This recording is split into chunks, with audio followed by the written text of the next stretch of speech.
ආයුබෝවන් ඔබ එක්වන්නේ රූපවාහිනී ප්‍රධාන ප්‍රවෘත්ති ප්‍රකාශය සමග. මම නිෂාදී බණ්ඩාරනායක. මම අසංක දිනකරත්න. ප්‍රථමයෙන් ප්‍රධාන ප්‍රවෘත්ති ශීර්ෂ පාඨ.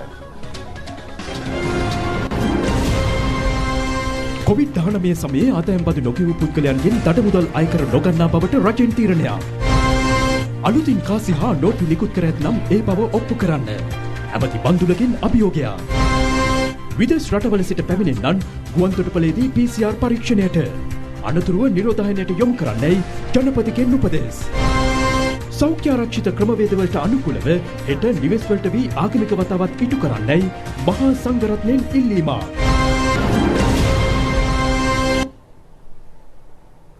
ප්‍රථම දේශීය පුවත්.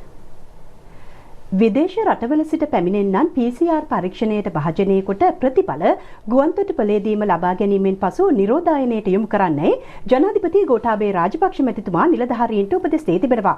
ඒ සඳහා ගුවන්තොටුපළ පරිශ්‍රයේම PCR ප්‍රතිඵල කඩිනමින් ලබා ගැනීම සඳහා පරීක්ෂණාගාරයක් ස්ථාපනය කිරීමටද තීරණය කෙරුණා.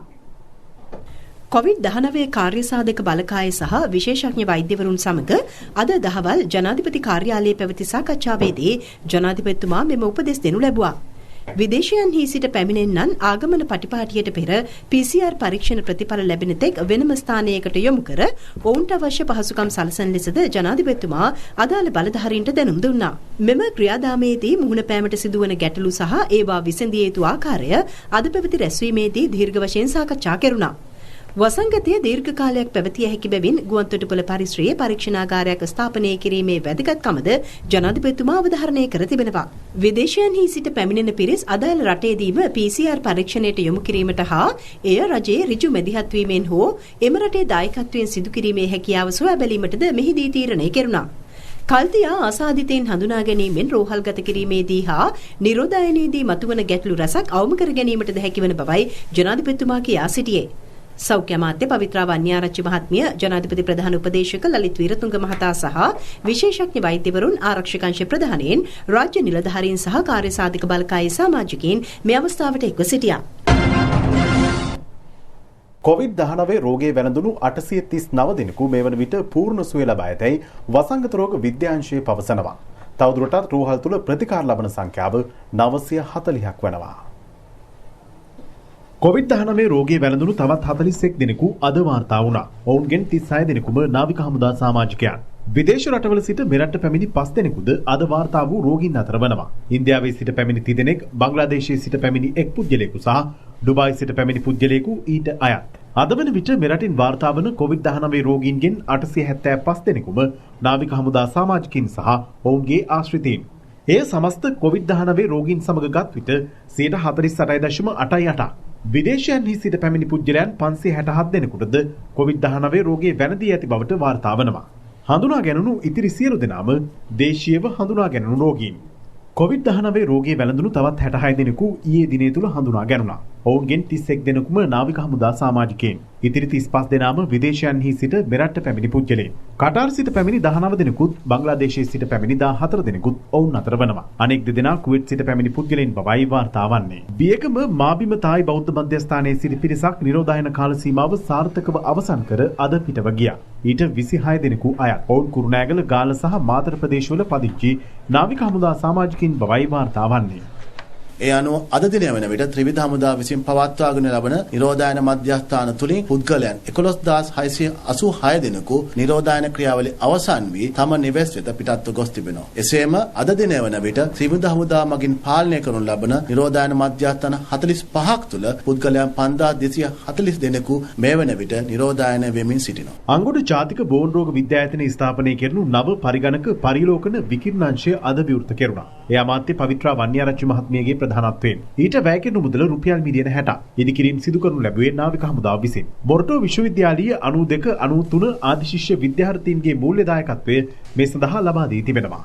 මේ COVID-19 රෝගය මර්ධනය කරන්න මේ රටේ සාර්ථකත්වයක් යම්කිසි විදියකට අපට ළඟා කරගන්න පුළුවන්කම ලැබුණේ අතිගරු ජනාධිපතිතුමා මේට දුන්න නායකත්වය, අග්‍රාමාත්‍යතුමා රජය මෙහෙවපු ආකාරය සහ සෞඛ්‍ය අමාත්‍යාංශයේ අපි තීරණ ගැනීමේ ක්‍රියාවලියේදී පැහැදිලිව විශේෂඥ වෛද්‍යවරුන්ගේ මතයට අනුව තමයි මේ හැම දෙයකදීම අපි තීන්දුව ගත්තේ. ඒ වගේම ත්‍රිවිධ හමුදාව නොහිටින්නට කිසිසේත්ම මේ කටයුතු අපිට කරගන්න හම්බ වෙන්නේ නැහැ. හැබැයි COVID-19 කියන මුරදි කොරෝනාවක් විතරක් විදියට හඳුන්වපු ඒ කොරෝනා වර්ගයේ රෝගය ලංකාවට ලෝකයට නොදන්නා වෛරසයක්. නොදන්නා වෛරසයකට මුළු ලෝකෙම භීතියෙන් ඇලලෙද්දි මේ රෝහල ඒකට මුහුණ දුන්න ආකාරය විශිෂ්ටයි, ප්‍රශංසනීයයි. මේ අතර දැන්ට ක්‍රියාත්මක ඇඳින් නීතිය 6 වෙනිදා අලුයම 4 දක්වා දිවයින පුරා ක්‍රියාත්මකයි. අත්‍යවශ්‍ය සේවා පවත්වාගෙන යාම සඳහා පමණක් මෙම කාලය තුල අවසර ලබා දී තිබෙනවා.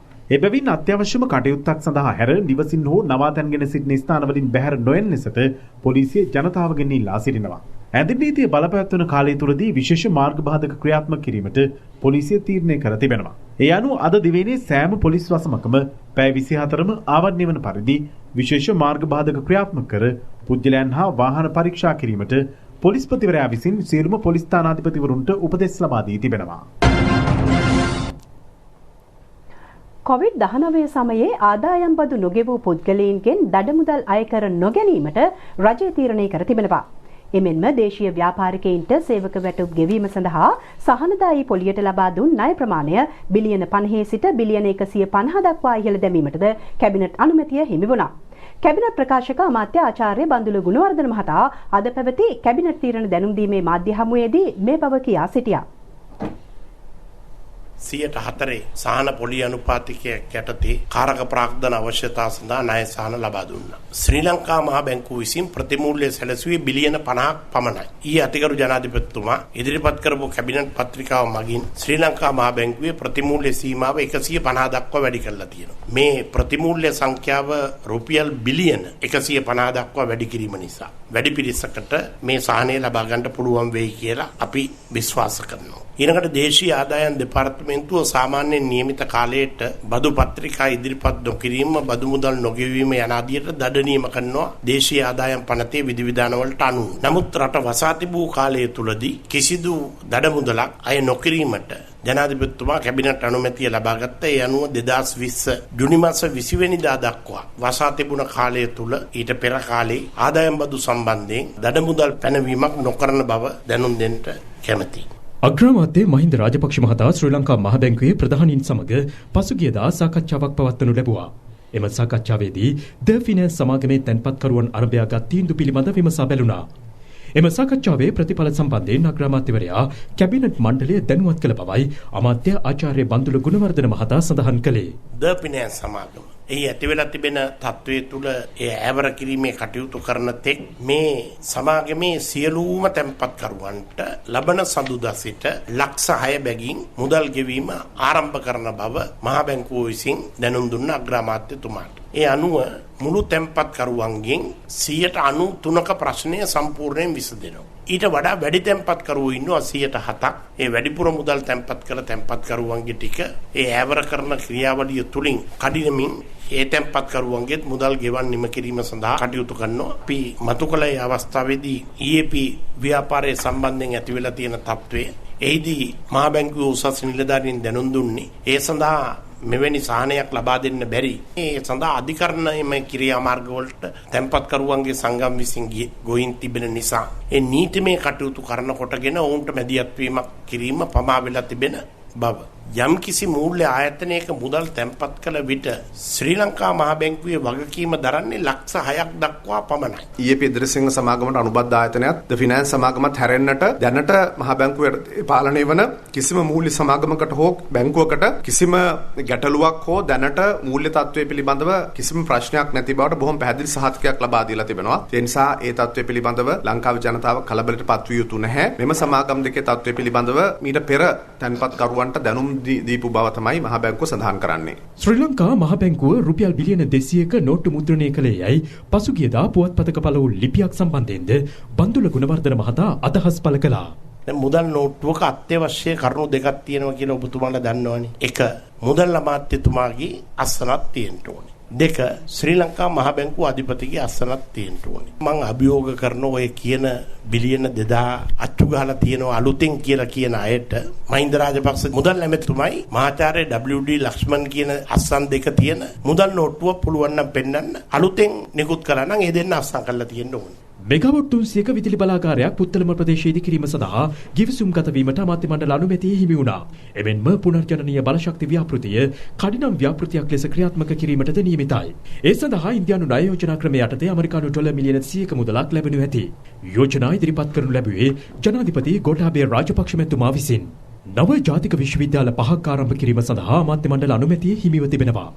එම විශ්වවිද්‍යාල කළුතර, නුවරඑළිය, හම්බන්තොට, මාතලේ සහ ගාල්ල දිස්ත්‍රික්කවල ඉදිකිරීමට නියමිතයි. ඒවා ඉදිකිරීම සඳහා ආසියානු සංවර්ධන බැංකුවේ ණය මුදල් යටතේ ඇමරිකානු ඩොලර් බිලියන 50ක් ලැබෙනු ඇති. එමෙන්ම ශ්‍රී ජයවර්ධනපුර විශ්වවිද්‍යාලය ජාත්‍යන්තරව පිළිගත් පර්යේෂණ විශ්වවිද්‍යාලයක් බවට පත් කිරීමටද අමාත්‍ය මණ්ඩල අනුමැතිය හිමි වුණා. පර්යේෂණාත්මක උපකරණ මිලදී ගැනීම සඳහා මිලියන 400ක මුදලක් වෙන් කෙරුණා. යෝජනා ඉදිරිපත් කරනු ලැබුවේ අමාත්‍ය ආචාර්ය බන්දුල ගුණවර්ධන මහතා විසින්. පොසොන් පොහෝ දිනේදීද නිවෙස්වලට වී ආගමික වතාවත්වල නිරත වන ලෙස මහා සංඝරත්නය ජනතාවගෙන් ඉල්ලා සිටිනවා. මේ වකවානුවේ හැටියට අපි දන්නවා මිනිස්සු එක් රැස්වීම ජීවිතවලට ලොකු හානියක්. ඒ නිසා සාමකාමීව තම තමන්ගේ නිවෙස්වලම වාසය කිරීමෙන් සිල් සමාදන් වීම, භාවනා කිරීම, ආගමික වතාවක් සිද්ධ කරන හැටියට තමයි රජයේ වෛද්‍ය අංශයේ නිගමනය. එනිසායට ගරු කිරීමක් වශයෙන් සෑම දිනම සාමකාමීව ඒ කටයුතු සිද්ධ කරන හැටියට අපි විශේෂයෙන් මතක් කරනවා. විහාරස්ථාන වලට එක්රොක්වන් නැතුව තමන්ගේ නිවෙස්වල ඉඳිමින් ඒ බණ භාවනාදිය සිදු කරමින් සීලාදිය ගුණධර්මවල පූර්ණය කරමින් ඒ විදිහට කටයුතු කරන හැටියට බොහෝමත්ම කරුණාවෙන් මෙත් සිත් පෙරටුව ඔබ හැමදෙනාගෙන් ඉල්ලා සිටිනවා. රාජ්‍ය පොසොන් උත්සවය අද පැවැත්වුණා. ඒ ඓතිහාසික මිහින්තලා පූජා භූමිය කේන්ද්‍ර කරගනිමින් අග්‍රාමාත්‍ය මහින්ද රාජපක්ෂ මහතාගේ ප්‍රධානත්වයෙන් සමාරම්භක උත්සවය අද සවස පැවැත්වුණා. අනුබුදු මිහිඳු මහරහතන් වහන්සේ ශ්‍රී ලංකාත් විහිපියට වැඩම කළ දා පටන් අතීතයේ සිටම පොසොන් උත්සවය ඉතා උසස් ලෙස ශ්‍රී ලාංකීය බොදු ජනතාව සමරනු ලැබුවත් මෙවර පොසොන් උත්සවය අතිශය සුවිශේෂී අවස්ථාවක් ලෙස හඳුන්වන්නට පුළුවන්. රාජ්‍ය උත්සවයක් ලෙස පොසොන් උත්සවය නම් කිරීමෙන් පසුව පවත්වන ප්‍රථම රාජ්‍ය පොසොන් උත්සවයේ විදිහටයි මෙවර පොසොන් උත්සවය ඉතිහාසයට එකතු වන්නේ. ඒ සමාරම්භක දිනය අද දවසේදී තිබුණා. අද සවස අග්‍රාමාත්‍ය මහින්ද රාජපක්ෂ මැතිතුමාගේ ප්‍රධානත්වයෙන් යුතුව මේ පුදබිම ආලෝකමත් කිරීමෙන් අනතුරුවයි මෙවර මේ රාජ්‍ය පොසොන් උත්සවයේ වැඩ කටයුතු ආරම්භ කරනු ලැබුවේ. ඒ සියලු කටයුතු සංවිධානව පවතින වසංගත රෝග තත්ත්වයේ හමුවේ සෞඛ්‍ය ආරක්ෂිත විධිවිධානයන් වලට අනුව අවම පිරිසකගේ සහභාගීත්වයෙන් වීමත් විශේෂත්වයක්.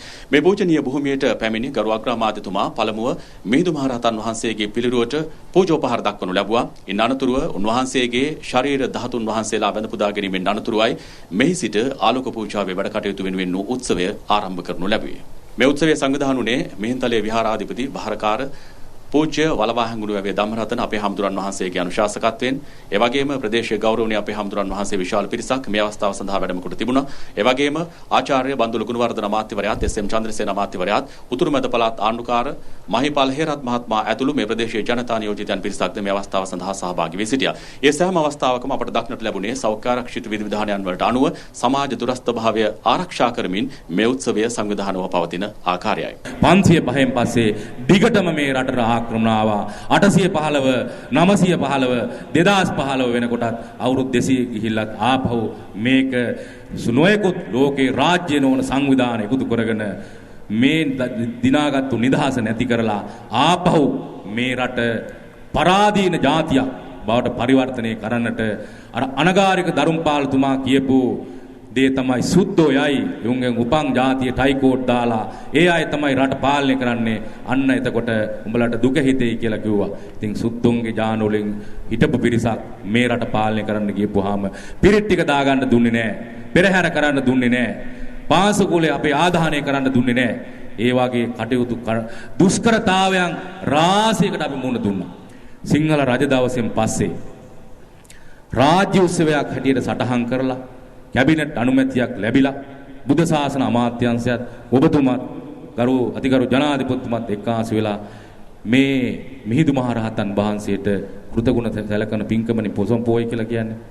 ඉතින් ඒ වෙනුවෙන් රාජ්‍ය උත්සවයේ ආරම්භක දවස් තමයි තමුන්නාන්සේ අද මේ භූමියට සම්ප්‍රාප්ත වුණේ.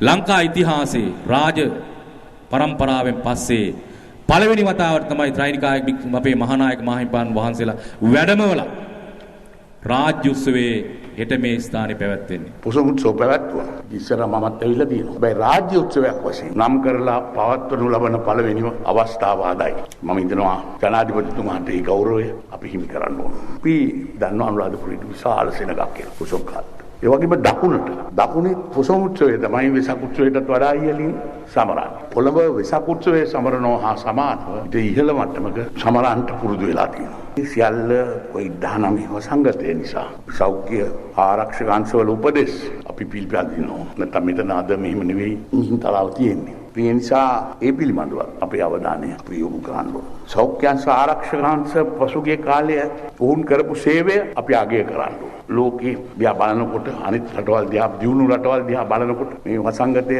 පාලනය කිරීමට වුන් දැක්වූ සහාය මම හිතන අපි අගය කරන්න. මම හිතනවා තව කෙටි කාලයක් තුළදී මේ සෞඛ්‍ය අංශ ලබා දුන් උපදෙස් හරියාකාරව පිළිපැදුවොත් එහෙම වුණොත් තව කෙටි කාලයක් තුළදී අපිට නැවත පුරුදු විදියට ජීවත් වෙන්න පුළුවන්කම ලැබෙයි කියලා අපි විශ්වාස කරනවා.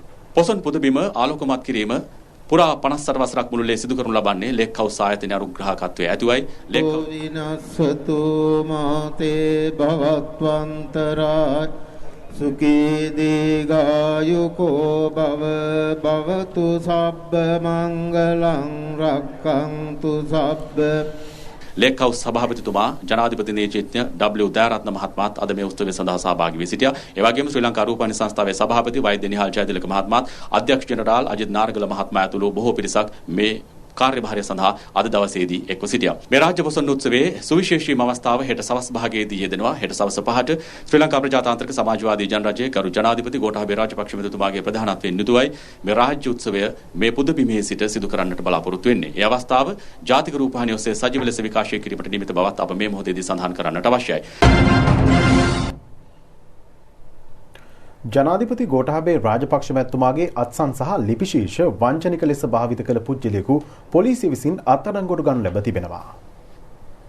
අත්අඩංගුවට පත් වූයේ අංක 531 සුන්දරාපොළ පාර යන්තම් පලාව කුරුණෑගල පදිංචි EMPA කුමාර නැමැති අයෙක්. වැඩ තහනමට ලක්ව සිටි ඔහු වැටුප් දීමනා සහ උසස් වීම සමග යලි සේවයේ පිහිටුවන ලෙස සඳහන් කරමින් ජනාධිපතිතුමාගේ ලිපි ශීර්ෂයක එතුමාගේ අත්සන සහිතව ලියූ ලිපියක් ලංකා බැංකුවේ සභාපතිවරයාට යොමු කර තිබෙනවා.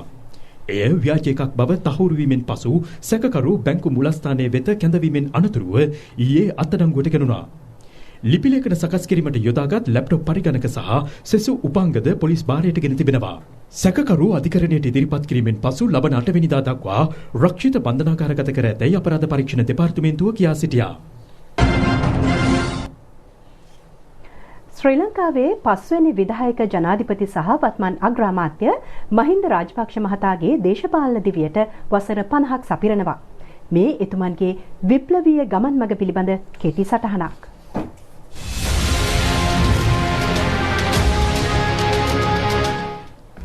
පරාජිත අවස්ථාවේ සිට තම දේශපාලන ප්‍රවාහය විජයග්‍රහණය කරා ගෙන යා හැකි නායකයින් ලංකා ඉතිහාසයේ දක්නට ලැබෙන්නේ කලාතුරකින්. 2015 වසරේදී මහින්ද රාජපක්ෂ මහතාට අත් වූයේ නොසිතූ පරාජයක්. පරාජය වූ විගස ඔහුව මැදමුලනට කොටු කරන්නට සතුරන්සේම මිතුරු වෙසින් සිටි සතුරන්ද උත්සාහ කළා. එහෙත් තමන් නායකත්වය දුන් 58 ලක්ෂයක් වූ ජනතාව අතරමං කරන්නට ඔහු ක්‍රියා කළේ නැහැ. 2015 මහා මැතිවරණයේ පරාජය වුවත් එහි ජයග්‍රාහී සේයාව අපූර්වට නිර්මාණය වී තිබුණා. එතෙන් පටන් නව දේශපාලන ව්‍යාපාරයක් බිහි කරමින් ආණ්ඩු විරෝධී ජනතාව එක් තැනකට ගොනු කරන්නට ක්‍රියා කරනු ලැබුවා. ශ්‍රී ලංකා පොදු ජන පෙරමුණ බිහි වූයේ එහි කූට ප්‍රාප්තිය ලෙසයි.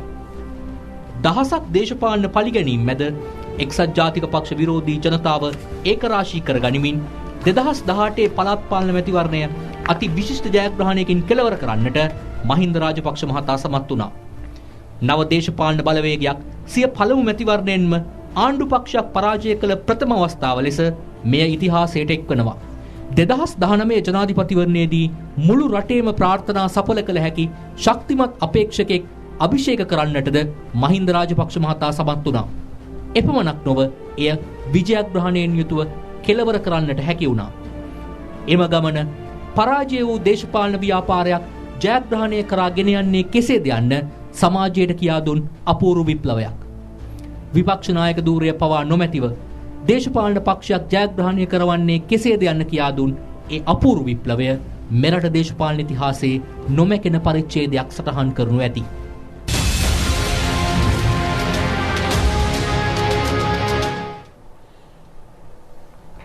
ඉදිරි වසර දෙක සඳහා මත්තල ගුවන්තොටුපළට පැමිණෙන සහ නවතා තැබෙන ගුවන් යානා ගුවන්තොටුපළ බද්දෙන් නිදහස් කිරීමට රජය පියවරගෙන තිබෙනවා. එමෙන්ම ගුවන් මගින් ගුවන්තොටුපළ බද්දෙන්ද නිදහස් කිරීමට නියමිතයි. මීට අදාළ ගැසට් නිවේදනයේ ඉදිරියේදී ප්‍රකාශයට පත් කරනු ඇති. 2015ට පෙර මෙම ගුවන්තොටුපළ ක්‍රියාකාරී තත්ත්වයේ පැවතුණා. එකල ශ්‍රී ලංකන්, ඩුබායි, අරාබි වැනි ගුවන් සමාගම්වල මෙහෙයුම් ක්‍රියාත්මක කෙරුණා. එහෙත් 2015 පසු ගුවන් යානා මත්තලට පැමිණීම අත්හිටු වනු ලැබුවා. 2014 වසරේදී මත්තලින් සේවා සැපයූ ගුවන් මගීන් සංඛ්‍යාව 40386ක්. එහෙත් 2019 වසරේ එම ගුවන් තොටුපළින් සේවාව ලබාගත් මගීන් සංඛ්‍යාව 1536ක් පමණයි. එමෙන්ම 2014 වසරේදී මෙට්‍රික් ටොන් 214ක භාණ්ඩ මෙහෙයුම් මත්තල ගුවන් තොටුපළ ඔස්සේ සිදු කෙරුණා. පසුගිය වසරේ භාණ්ඩ මෙහෙයුම් කිසිවක්ම සිදුව නොමැති බවයි සංචාරක හා ගුවන් සේවා අමාත්‍යාංශය සඳහන් කරන්නේ. කටුනායක ගුවන් තොටුපළ අලුත් වැඩියා කිරීමෙන් පැවති මාස 3කට ආසන්න කාලයක් ගුවන් මෙහෙයුම් සඳහා මත්තල යොදා ගැනුණා. එමෙන්ම කටුනායක අන්තර්ජාතික ගුවන් තොටුපළට විකල්පයක් ලෙස මත්තල ගුවන් තොටුපළ යොදාගත හැකියි. ලෝපුරා COVID-19 වසංගතයේ පැතිර යාමත් සමග විදේශයන්හි සිරවී සිටි ශ්‍රී ලාංකිකයින් මෙරටට ගෙන්වා ගැනීමේදී මත්තල ගුවන් තොටුපළෙහි අගය මැනවින් ප්‍රදර්ශනය කෙරුණා. වසර 5කට ආසන්න කාලයක් අක්‍රියව පැවති මත්තල ගුවන් තොටුපළ යලි සක්‍රිය කිරීමට පියවර රැසක් ගෙන ඇතැයි එහි කළමනාකරු උපුල් කලන්සූරිය මහතා පවසනවා. එම වැඩපිළිවෙල යටතේ ජාත්‍යන්තර ගුවන් සමාගම් 8ක නියෝජිතයින් ඊයේ මත්තල ගුවන් තොටුපළෙහි නිරීක්ෂණ චාරිකාවක නිරත වෙමින් කරුණු සොයා බැලුවා. ඔවුන් කියා සිටියේ මත්තල ගුවන් තොටුපළෙන් ලැබෙන සේවාව සම්බන්ධයෙන් Taman සෑහීමකට පත්වන බවයි. ශ්‍රී ලංකාවට ගුවන් සේවා සපයන ගුවන් සමාගම් 8ක නියෝජිතයන් අද මත්තල ගුවන් තොටුපළට ඇවිල්ලා මේ ගුවන් තොටුපළේ තියෙන පහසුකම් පිළිබඳ බොහොම සතුටටපත් වෙලා ඉන්නේ. බොහොම නුදුරෙදිම මේ ගුවන් සමාගම් නියෝජනය කරන ගුවන් යානා මත්තල ජාත්‍යන්තර ගුවන් තොටුපළෙන් දිනපතා ගොල්ලන්ගේ ගමන් පහසුව සලසා ගනී කියන විශ්වාසය අපිට තියෙනවා බොහොම ඉක්මනට. කාතිත් පළඟැටි උදුර කඩිනමින් මර්ධනය කිරීමට පියවරගත් බව සබරගමු පළාත් කෘෂිකර්ම දෙපාර්තමේන්තුව පවසනවා. කෑගල දිස්ත්‍රික්කයේ ප්‍රාදේශීය ලේකම් කොට්ටාස 11ක පළඟැටි උදුර පැතිර පවතිනවා.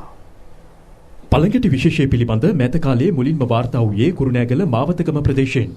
අනතුරුව දිස්ත්‍රික්කයේ තවත් ගම්මාන කිහිපයකින් පළඟැටියන් සොයාගනු ලැබුවා. පොල් සහ රබර් වගාව ආශ්‍රිත පැලෑටිවල මෙම සතුන් බහුලව දැකිය හැකියි. අනතුරුව කෑගල්ල සහ හම්බන්තොට දිස්ත්‍රික්කවලද මෙම උවදුර ව්‍යාප්තව තිබෙනවා. මෙවැනි විට පොල් සහ කෙසෙල් වගාවට මෙන්ම වෙනත් භෝග වගාවන්ටද ව්‍යාප්ත වීමේ අවධානමක් පවතින බව ගොවීන් පවසනවා. සෑම ප්‍රාදේශීය ලේකම් කොට්ටාසයකම ගොවීන් දැනුවත් කිරීම මෙන්ම යාන්ත්‍රික මර්ධන ක්‍රම හඳුන්වා දීම මේ දිනවල සිදු කෙරෙනවා. ගොවීන් මේ සම්බන්ධව විමසිලිමත් වීම සහ ප්‍රායෝගිකව ඊට දායක වීම වැදගත් බවයි පළාත් කෘෂිකර්ම දෙපාර්තමේන්තුව පවසන්නේ.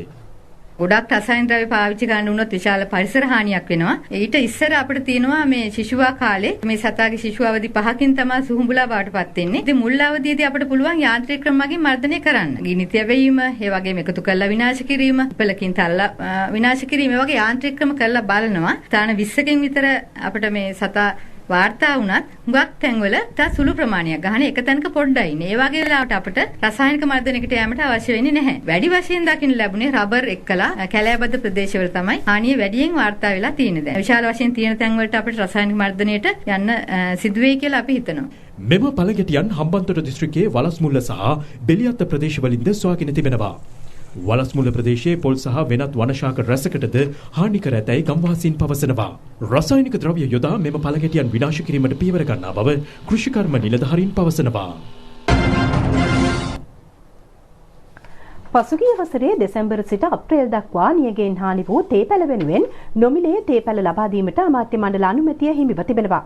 ඒ අනුව කුඩා තේ වතු සංවර්ධන අධිකාරිය විසින් ඒවා ලබා දීමට නියමිතයි. මෙරට තේවගාවේ නිරත කුඩා තේවතු හිමියන්ගේ සංඛ්‍යාව 4,90,000ක් පමණ වනවා. ඔවුන් සිව්මසක් පුරා පැවති නියඟෙන් දැඩි දුෂ්කරතාවට ලක් වුණා. නියඟේ හේතුවෙන් තේ පැළ මිලියන 6කට පමණ හානි සිදු වුණා. එම තත්ත්වයේ සැලකිල්ලට ගනිමින් විශේෂ භාර අමාත්‍ය රමේෂ් පතිරණ මහතා විසින් හානි වූ පැළ වෙනුවට නොමිලේ තේ පැළ ලබා දීම සඳහා අමාත්‍ය මණ්ඩලයට යෝජනාවක් ඉදිරිපත් කළා. එය ලබන අයවැයට පෙර ලබා දීමේ ගැටලුවක් පවතිනවා. එබැවින් කුඩා තේවතු සංවර්ධන අධිකාරියට ලබා දෙන ප්‍රාග්ධන වියදම් සඳහා වන අරමුදලෙන් එම පැළ ලබා දීමටයි අමාත්‍ය මණ්ඩල අනුමැතිය හිමි වුණේ. විනාශයට පත්වෙච්ච තේ පැළ සඳහාත් අලුතෙන් තේ පැළ ඉදිරි මාස දෙක තුලදී ලබා ගන්න. ඒ හරහා තේ කර්මාන්තයේ පුනරුද්දේශ පසුගිය වසර දෙකක කාලය තුල 2018 වසරේදීත් 2019 වසරේදීත් ලංකාවේ තේ නිෂ්පාදනය කිලෝ මිලියන 300ක් 303ක් අතර ප්‍රමාණයක ස්ථාවරව පවතිනවා. මීට පෙර එක් වතාවකදී කිලෝ මිලියන 340ක විශාල නිෂ්පාදනයක් රටේ සිදු වෙලා තිබුණා. අපේ බලාපොරොත්තුව 2020 සහ 21 වසර තුල තේ කර්මාන්තයේ පුනර්ජීවනය වෙනුවෙන් තේ පැළ රෝපණය කිරීමත් අපේ නිෂ්පාදන ධාරිතාවය අවම වශයෙන් කිලෝ මිලියන 350ක් දක්වා ඉහළ යාමත් වැරමුණු කරගෙන කටයුතු කරන ඒ වෙනුවෙන් මේ පැළ ලබා දීමත් ඉවහල් වේ කියලා අපි විශ්වාස කරනවා. මේ අතර ශ්‍රී ලංකා තේවැළඳුන්ගේ සංගමය පවසන්නේ පසුගිය මාසයේ පැවති කොළඹ තේ වෙන්දේසියේදී මෙරට කළු තේ සඳහා ඉහළ ඉල්ලුමක් ලැබුණු බවයි.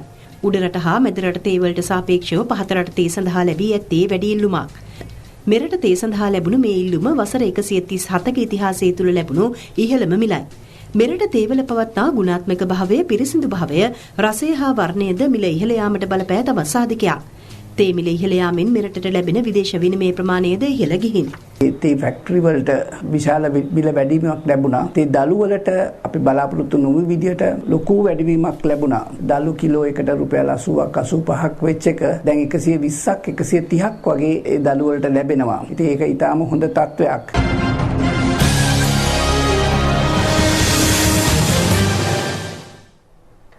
තරග පාවාදීමක් හෝ විෂමතාවක් සම්බන්ධයෙන් ශ්‍රී ලංකා ක්‍රිකට් කණ්ඩායමේ කිසිදු ක්‍රීඩකයෙකුට එරෙහිව ජාත්‍යන්තර ක්‍රිකට් කවුන්සිලේ පරීක්ෂණයක් සිදු නොකරන බව ශ්‍රී ලංකා ක්‍රිකට් ආයතනය පවසනවා.